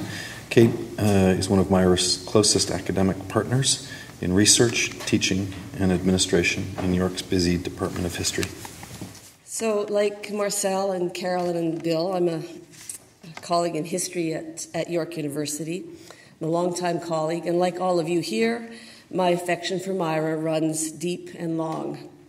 And when I began teaching at York in 1989, Myra was a doctoral student completing her first years of her PhD. And when she began her dissertation, she invited me to join her supervisory committee. Now, this was the first time anyone had invited me to do so, and I remember it very fondly. And I remember in these early years working with Myra that she was not afraid to break barriers. Now, she was among a small cluster of female graduate students undertaking research in feminist and women's history. And if truth be told, there were some senior members of our Canadian field who were less than enthusiastic about this burgeoning field of women's history. A couple were downright hostile, but Myra was not to be deterred from pursuing the research she loved, nor from having a junior and untested new colleague, me, as part of her committee. Now, Myra was a pathbreaker in other ways. One of Myra's graduate student friends, Lynn Marks, who's at the University of Victoria, reminded me when I talked to her the other day that Myra was the first of their cohort 2, and it's a quote from Lynn, to have the guts to get pregnant while she was a graduate student. Now, until Lynn noted that, I hadn't really thought about Myra's pregnancy as pathbreaking, but it was. I clearly remember Myra sailing down the halls of the history department and around York University. And Myra was always a beautiful-looking person, even on her down days. But as her pregnancy advanced, she seemed to become more and more radiant every day. And by the end of her pregnancy, she just glowed. Now, Andrew, I know that this radiance was because she was so happy to be expecting you, and you never failed to make her happy. But I also think a little bit of that radiance, a little bit of her joy over her being pregnant, was watching some of our senior colleagues squirm by her visibly pregnant body in our workspace. Now, this image I have of Myra smiling as she cruised around the department, the ocean liner, pregnant through the halls, as if it was the most normal thing in the world, speaks to two things about Myra that I've always admired. The first falls into the category of what some people might call work-life balance. Myra was a very productive historian. When we interviewed her for the job at York University, we asked her one of those typical interview questions that gets posed. What are some of your weaknesses? Myra thought for a minute and said, I can sometimes get impatient when colleagues don't get things done when they say they will. Now, this was a great answer on many fronts. Of course, from a hiring committee, this is exactly what we wanted to hear for a productive young scholar. But it also struck a chord with me, especially because I knew that Myra had got things done in her career. When Myra completed her degree, as some of the other speakers have noted, she entered a job market that was very unwelcoming to new scholars. And so she and Rob began their journey as itinerant instructors, moving from east to west, taking on teaching contracts in Newfoundland through to BC, and then back to Saskatchewan to undertake her well-earned postdoctoral fellowship with Jim Miller, who we heard from earlier. Through all this, Myra remained unbelievably positive, making the most out of the difficulty of moving so often and focusing on the opportunity she had to meet new colleagues across the country. And this accounts for this rich network of friends that she has. She also got things done, publishing her dissertation as her first monograph, that fine study we've heard about, and then starting new research projects, one of which brought her into my own research area, nursing history, where she found a new intellectual home and met a whole new group of colleagues. And we recently hosted the Canadian Association for the History of Nursing at York the other weekend, and so many colleagues from across the country sent their condolences. Myra's new project was to organize a conference on circumpolar Arctic nursing, and we're hoping to pursue that in her honor. Now, as she did all this, she always kept a keen eye on the life part of the work-life balance. She made her family high priority, supporting Rob in his research and his teaching at Algoma, and cherishing her time with Andrew, even when that meant taking time away from work to help him through grade 10 math. You remember grade 10 math, Andrew? I don't know now if Myra ever took a formal maternity leave when she was pregnant, but I knew, though, that she always acted like being pregnant or being a mom or being a loyal partner was completely compatible with being an accomplished historian, and I know that's a message that she would like all of her current graduate students to take with them through their careers. Now, part of Myra's success, and part of the Myra we all loved, was that gentle but wry and occasionally sharp sense of humor. She knew how to laugh at the foibles of life, and this, of course, the foibles of life in the academy. And there were numerous times when that sense of humor helped me step back and kind of regain my perspective. And the conversation would go something like this. I'd be raising my eyebrows or saying, I can't believe that person said that. And she would take a deep breath, and in that lovely, slow, New Brunswicky kind of accent, she'd say, well, you know, Kate, what you've got to remember, as academics, we're just weird. You just can't take us too seriously because we're just weird. We just say the wrong thing sometimes. So having Myra as a colleague was a privilege. She was generous, dedicated to her students, and if the grad students she's worked with here, please never forget how dedicated she was to you. She was interested in what her colleagues were doing. She was a productive scholar, a dedicated mother, partner, family member, a down-to-earth, funny, kind person. So I was thinking about her life, and I was trying to think if there was a feminist historian or a feminist historical figure that I could quote. And I thought about Nellie McClung, a famous 19th and early 20th century feminist. And I thought that McClung's quote, never explain, never retract, never apologize, just get things done and let them howl, would really suit. I thought that was pretty good. It was pretty good. But then I thought that in Myra's version, it would go like this. Never explain, never retract, never apologize, just get things done and let them howl, and then go toast with a really good glass of red wine. To Myra. So the alert among you will have noticed that we've departed somewhat from the program, which is partly my error and partly the surprising outcome of 7 academics being unable to keep to the time allotted to them. So we're going to reformat slightly. We'll hear from Holly Kavanagh now, and I'll introduce her in a moment, and then my daughter Emily Peel, and then one of the aunties, Evelyn McGregor, after which we'll go upstairs for the reception. And at the reception, please pay attention because we have a lot of messages that have come in from all across Canada and around the world that we'd like to read to you. So let me introduce Holly. Holly and Myra also grew up together in St. John. Their lifetime friendship that began in elementary school will endure the passing of Myra. Rob wanted me to say how much that friendship was filled with fun and love, and how today the Kavanagh-Rutherdale and Rutherdale-Kavanagh family histories are inseparable. Myra was so happy to be making plans to attend Colleen Kavanagh's wedding this coming fall, and Rob wants to assure you, Holly, that Myra will be there in spirit to celebrate. Thank you for deviating. It gave me a chance to hold onto my Kleenex even stronger. And then I thought, I might get out of this, because I always swore I would never speak at any memorial service. And then I thought, I can't be a coward after all the strength Myra has shown us all. My condolences to Rob and Andrew. It is a great loss. Myra was a wonderful, wonderful person. I have been her friend for 40 years, of which I am eternally grateful. As much as you've heard today what a great scholar and intelligent woman she was, which is all true, all of that information pales in her accomplishments of her as a person, as a mother, as a wife, and as a friend. She was an amazing person.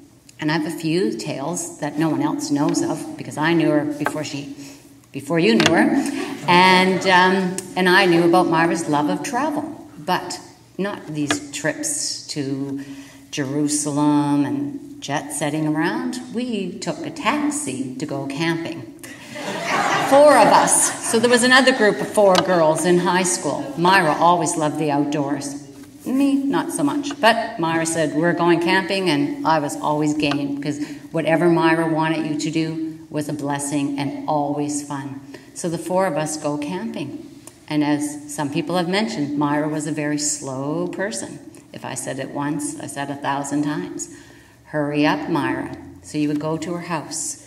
And Myra's mother, Betty, who was a wonderful, wonderful woman, as second mother to me, got to know me really well as I sat in the living room while Myra's having a bath, getting ready to go out. Once I actually showed up and she was dressed. I thought, oh my goodness, the tides have changed. She's ready. No, she was not even beginning to get ready. So we went camping to New River Beach. We took a taxi because her brother drove a cab, and he very kindly gave us a ride. He was a wonderful brother to Myra, always giving us rides around town. We show up, lack of preparedness, big time. Myra had about 4 pounds of makeup, 2 or 3 curling irons. We had no food, nothing else. And we had a fabulous weekend. I don't know how we did it, but it was a really good time. That is a typical Myra story. My family is so blessed to be so close with the Rutherdales. They have enriched our lives greatly. We have been friends through thick and thin, and I think the stork took me to the wrong house, because we truly are real sisters. As it would be, we have been friends from coast to coast. When we were in high school, and Myra says, guess what, Holly? You are now a junior conservative. I am? Yes, you are. And off we went to Newfoundland for a conference. Of course, Myra's late when we were supposed to meet her, so we had to leave her at the mall, all by herself without a ride to the hotel, because you never knew how long she was going to keep you. We warned her, but she does not heed any warnings.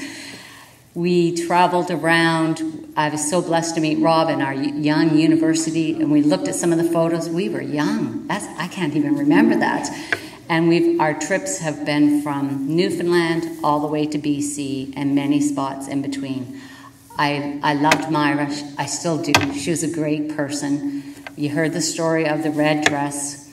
My support for her and her academic endeavors was to help her pick out her outfits for all of her interviews and presentations. She wore a red hat when the Queen came, and today I'm wearing red shoes in Myra's honor. If you follow her on Facebook, I'm sure you've seen some of the red shoes that she desperately wanted in France, was able to find in Canada. She lost her red purse, so we bought another one on Robson Street. Red was her color. We love her dearly, and we will continue to remain close as we are sisters to Rob and an aunt to Andrew. And my condolences to everybody, because anybody here has suffered a great loss. She was an amazing person. Thank you.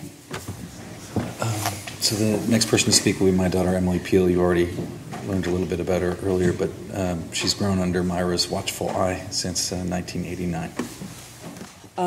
So I didn't originally intend to speak today. My dad asked me to scribble down a few things after Myra passed to send to him so that he could speak on our family's behalf. And then he suggested that perhaps what I had actually scribbled down ought to be read, seeing as I'd come all this way. So This is just a collection of thoughts about Myra, Myra was my mum's best friend. Mum doesn't like the term best friend, she never has, but that's what Myra was. After Myra passed away, I struggled to articulate my loss. My mum's best friend didn't cut it, didn't even begin to explain my relationship with Myra and who she is to me. To me, Myra's what a lot of my friends call auntie. It's not really a term that exists within our culture outside the boundaries of literal family, but in Kenya it is often used as a term of respect for someone who, although not linked to you by blood, is intimately involved in your life and family, who plays a formative role in your development. Although Myra lived in Canada, she was there. She was in touch. When I did see her, and she'd greet me with a little hug, with that tap on the back, it was family. To me, Myra was a mentor and a supporter. Before Simone de Beauvoir, the Everyday Sexism Project, and even Margaret Atwood had a place in my life, there was Myra. She didn't just help me to muddle through a world of academic literature in pursuit of a good grade. She helped me to navigate the deeply confusing and conflicting and frustrating experience of being a girl and then a woman in this world. I have a fridge magnet that Myra gave to me. It occurred to me the other day that it was a false memory, but my mother assures me that it was in fact from Myra. It says, "Well-behaved women rarely make history." And it is a message that I will forever associate with Myra. The other thing I want to say is that last summer we were lucky enough to have Andrew come and stay with us in England. We'd grown up seeing him on flying visits to Canada, but this was the first time we'd had Andrew all to ourselves for an extended period of time. My brother, sister, and I spent a wonderful few weeks together with him. I saw so much of Myra's goodness and depth and love in Andrew, along with her personal characteristics and idiosyncrasies. Every time I see Andrew, I'll continue to see the very best parts of Myra that she's passed on to her wonderful son. So now we'd like to hear from Evelyn McGregor. Myra, Rob, and Andrew have always been very fortunate to have family close by, and Myra appreciated this enormously. And by happy coincidence in the history of two families, the Rutherdales and the McGregors, Rob has 4 aunts all living here in Scarborough, Ontario. They're kind and supportive. The aunts, or probably the aunts, forgive my pronunciation, as they are now known, have always loved Myra and were much loved in return. Rob and Andrew thank them so much for their support in organizing this celebration, especially June Hall, Olive Rickman, Mary Rutherdale Jean, and Evelyn McGregor. They're all here today. And there's one more aunt, too, whom Myra loved just as much, Marjorie Lambert from Iowa. They're all here today. But Evelyn will help us remember and celebrate Myra's inspiring life, and will come and speak now. This is a celebration of life for Myra Rutherdale. My name is Evelyn McGregor, and I am one of the aunts of Myra and Bobby. Sorry, Bobby, but that is the name that we've used, your aunts have always used. And another thing, Bobby, you can pick your friends, but you can't pick your relatives. The other aunts are Ollie Rickman, Mary Jean, June Hall, and Marjorie Lambert. We are related due to the following event. The late Jack Rutherdale, who had 2 sisters, Ollie and Mary, married our sister, Jean McGregor, with 3 sisters, Marjorie, June, and myself. Jean and Jack have another son who lives in North Vancouver with his wife, Alona. Over the years, the aunts have become good friends and were ardent followers of Myra's progress.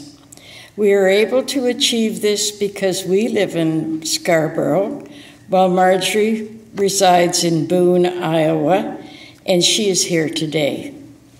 We gather together as a family, not only on special occasions, but for the spur of the moment get-togethers Myra, Bobby, and son Andrew often attended. Myra had two brothers, Ian and Owen. Ian's children were Melissa and Ben, and they were in Toronto who attended with the aunts and arranged dinner by Myra for Andrew. I understand that Owen's children are somewhere traveling from St. John, New Brunswick to be here today, and I don't know whether they've arrived as yet. Their names were Carlin and Katrina. There was also a family potluck dinner with the aunts, mother-in-law Jean, and friends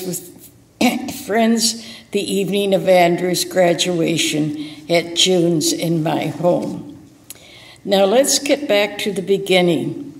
In 1981, Bobby and Myra were attending university in London, Ontario. Myra's friends were going to a party and convinced Myra to go along. While at the party, she noticed a young man, also the polish that someone else mentioned, but she said that she meant this young man, and she said she thought he was cute. In 1984, Myra, nee MacKinnon, and Bobby were married at St. John, New Brunswick. Myra's bridesmaids, Alison, who lives in England, and Holly, who lives in Prince George, British Columbia, over the years remained her very best friends. Holly and Alison, as you know, are here today. While attending York University, Myra was delivered of a baby, and they named him Andrew. Andrew, she never stopped her deep love for you and supported all your endeavors and took great pride in your achievements. Myra and Bobby traveled from coast to coast to coast, doing research and hard work. With hard work and determination, they attained their PhDs. They both shared their publications, and Myra's little notes in each aunt's in her copies are so treasured. Myra became a professor at York University, Toronto, Bobby a professor at Algoma University in Sault Ste. Marie. Jean living in North Vancouver, Molly and Ollie in Scarborough kept us up to date on their travels and their achievements. They bought a home in Sault Ste. Marie, their main residence. Because of the frequent trips back and forth, they rented an apartment in Toronto. A few weeks ago, Bobby and Andrew invited us to a dinner at their apartment in Toronto. On leaving the apartment, while in the parking lot, I looked up to a dark, velvety sky, which had a lone star, which is very unusual to have any sight in Toronto of the heavens. But this star was blinking brightly in the sky, and I thought, that was Myra twinkling through. Myra, from your 5 aunts and mother-in-law, we feel honored to have known you, and you leave behind great memories to all the family and the many friends. Myra, we salute you. Okay, so as mentioned earlier, we're about a half an hour over time, so what we'd like to do now is go back to the room we were in before we came to the chapel. There'll be a reception there, but we'll also take advantage of the podium and the microphone there to read the messages that have come in from everybody. So thank you, and please proceed.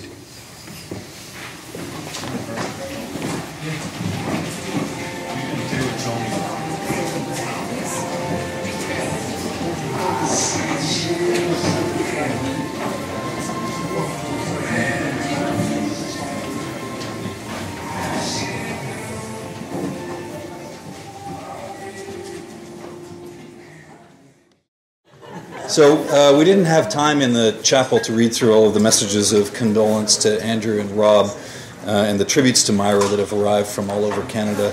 and from beyond. So what I'd like to do now is, in the next 10 or 15 minutes or so, just read them to you. You carry on eating. I'm afraid this is going to interrupt your conversation. But let me start with a message from Roderick and Jean Barman in Vancouver. Rob tells me that Rod and Jean, who are both professors emeritus in history at UBC, were very strong supports for Myra and Rob in their early striving to establish careers. As a married academic couple, a generation older than Myra and Rob, Jean and Rod could see what Myra and Rob were trying to do. Rob tells me now that academic couples are fairly common, but that was much less the case when Rod and Jean established their careers. Rod and Jean, however, not only knew that such progressive change was going to happen, they helped to make it happen. So quoting now from their message, "Among our joint impressions was Rob and Myra's excellence as a married couple and their fierce devotion to each other and to making satisfying careers as academic historians. Myra was exceptional in her attachment and support for Rob, and vice versa, and for the time and attention she and Rob gave to Andrew. Myra was always alert, good-tempered, cooperative, and swift to see where the best course for the future lay, not just for herself, but for Rob as well. After their move to Ontario, we naturally saw less of them, but have followed their careers with interest and been pleased every time they made it back to British Columbia and we could spend time together. We deeply regret that for all Myra has accomplished as a scholar, she was cut off before she could enjoy the whole fruits of her career." This next message is from Alec McGregor, who is Bobby's first cousin, if you'll forgive me, Rob, and the son of Evelyn McGregor. He says, "From my first memories as a tween of Myra's constant beaming smile at her wedding in August 1984, to the time she and Rob would take me to the movies with them or take me along on one of their walks at Bronte Creek, I've always been amazed at how cheery and upbeat one individual could be. I believe a simple quote from Dr. Seuss sums up Myra's time with us. Don't cry because it's over, smile because it happened." This next one is from Noni Boyle, Dave Walter, and Zoe Taylor, who is Noni's daughter, in Sault Ste. Marie and Guelph. Noni's message gives us a sense of Myra's Algoma family. Quoting now, "When you spent time with Myra, she was entirely present. She would lean in and listen. She would make sure she really understood what you had to say. That may sound like an ordinary thing, but it is, I think, a rare gift to be able to connect with people as Myra did. She possessed such curiosity, thoughtfulness, and enthusiasm for books and ideas that it is no surprise that scholarship became her life's work. I had the good fortune of being part of a book club with Myra for many years, and looking back on those get-togethers, I see Myra always at the heart of a spirited conversation, often humorous, always passionate, engaged, and interested in what others had to say. Myra was one of those very intelligent people who are always open to considering other perspectives and engaging in dialogue about issues and ideas. I like to imagine her sitting next to Stephen Harper at a dinner and politely, kindly even, pointing out to him how cockeyed his thinking is. Ironic that she was a junior conservative. The next message is from Jane Nicholas at Lakehead University. Myra was an amazing woman whose kindness and generosity are unmatched. My colleague Patricia and I met at the Berks Conference in Women's History to reminisce about working with her. It was such an incredible experience for us. She touched us deeply with her scholarship and her spirit. Another message, this one from Katie Pickles at the University of Canterbury in Christchurch, New Zealand. Myra and I shared many enthusiasms, and not just academic ones. Fitness, shopping, drama, travel, and we had a knack for wearing the same color at the same time and laughing hysterically when people noticed. Myra was an excellent go-to person on any of a host of matters. Just as she studied the old, she was an enthusiast for the new, especially literature. She loved people and their lives. She was a super moral compass with sage words of advice. She didn't shy away from challenges.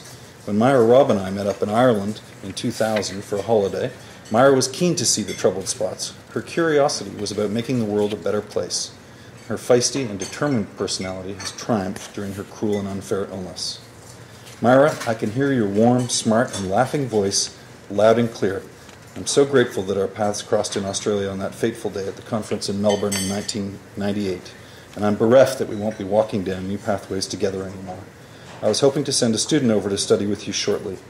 From across the miles, you are held dear, and with great respect and affection. My son James goes off to school every day with the drink bottle that you sent him as a gift. You'll always be missed and never forgotten. Here's a message from Magda Farney at the Université du Québec à Montréal. We organized a couple of events in her honor at the annual meeting of the Canadian Historical Association, which was held just days after news of Myra's passing. At the Canadian Committee on Women's History reception, we set up a small table with flowers and copies of her books so that CCWH members who didn't know her could take a look at her work. She will clearly be missed by all. From Lynn Marks at the University of Victoria. I remember Myra when Andrew was a baby. She was the only woman grad student of our cohort brave enough to have a baby while in grad school. And she was always so proud of him when we met, as well she should be. But she was also always interested in hearing about other people's kids. That was her generosity of spirit. This message is from Raymond Blake at the University of Regina, whose wife Wanda was also a close friend of Myra's at York. I recall the baby shower for Myra at our place, and I remember the happy occasion of Andrew's christening. She even sent Wanda the rocker that she had in northern BC when our Robert was born. There are so many happy memories of a wonderful and caring person, and we are so pleased that we can call her our friend. From Diane Newell and Skip Ray at the University of British Columbia. There were good reasons for Myra's large network of friendships and academic collaborators. She was consistently a loving, kind, smart, caring, engaged, and above all, generous individual who deserved to be much admired. She was the one we entrusted our students to, and when we became involved with Myra's various co-edited collections projects, it was always an intellectual adventure. From a former student, Vanessa Lavisa, a PhD candidate at McMaster University.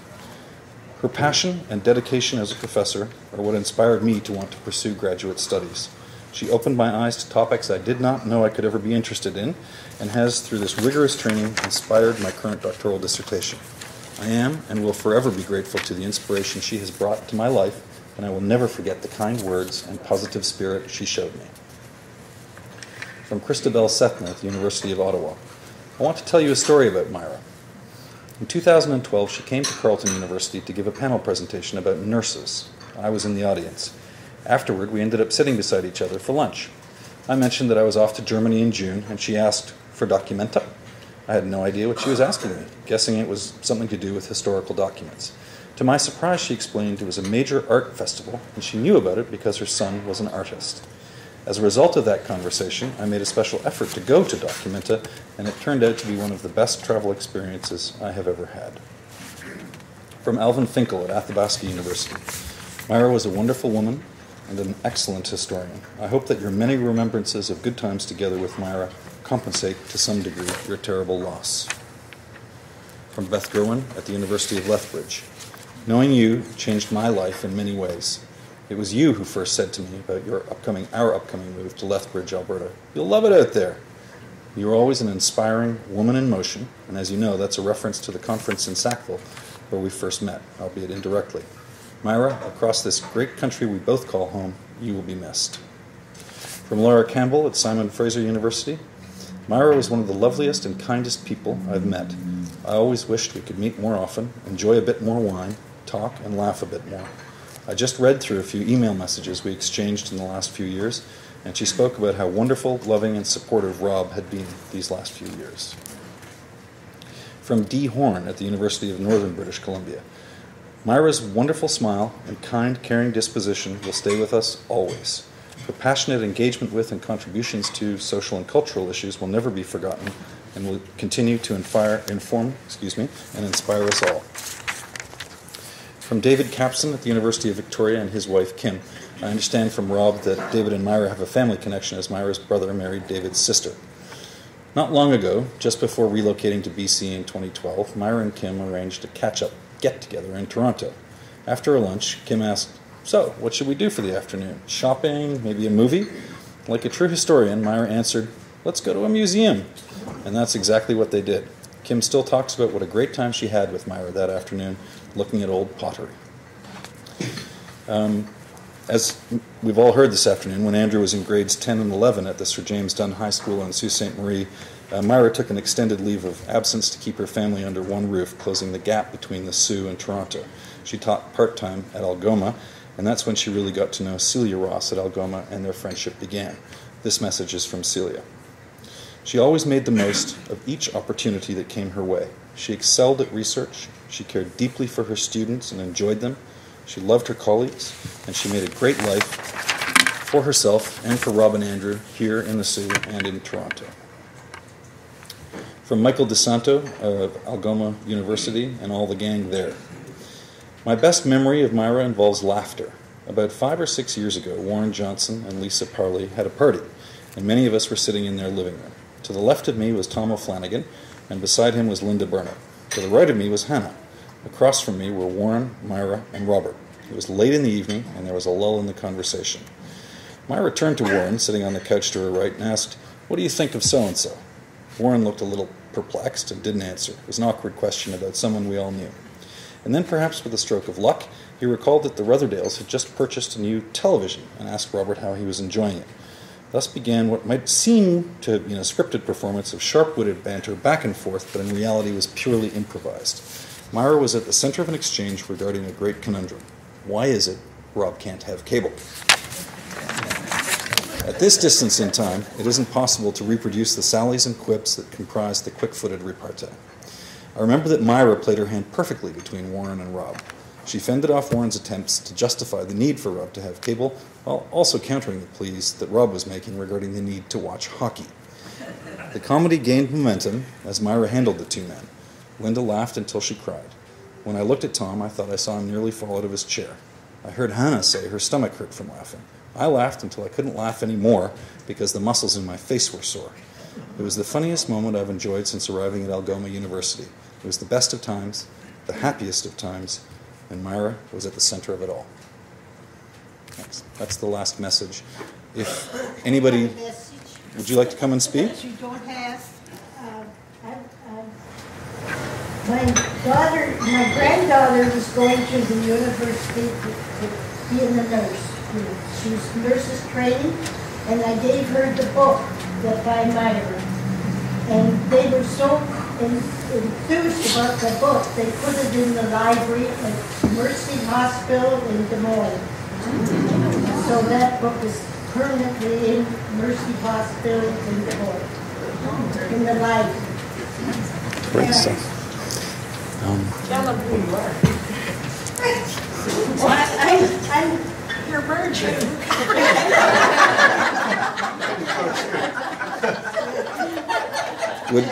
Would anybody else like the microphone for a while? If not, feel free to resume meeting at your customary level of volume. Thank you.